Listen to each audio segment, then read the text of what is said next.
សួស្តីកូនៗទាំងអស់គ្នាជួបជាមួយលោកគ្រូទៀតហើយនៅមេរៀនទី19តួអង្គ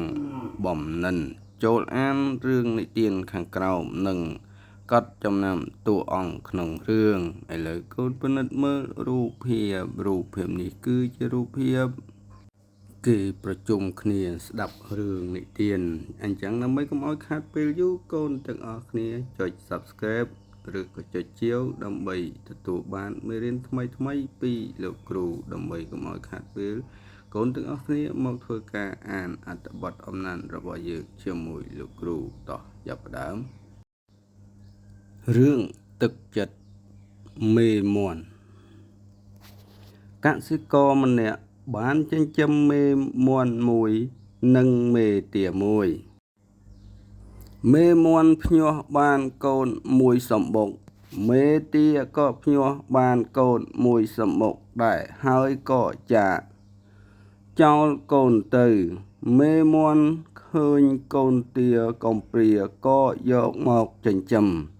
កូនមាន់ឆ្ងល់ក៏សួរម៉ែ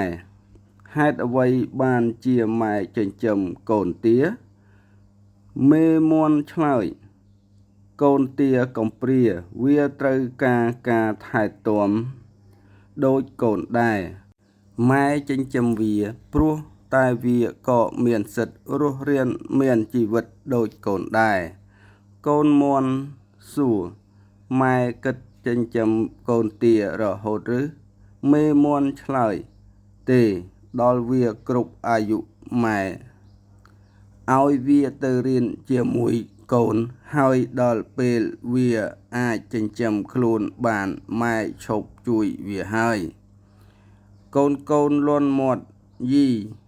ម៉ែខ្ញុំចិត្តល្អណាស់តាមរយៈ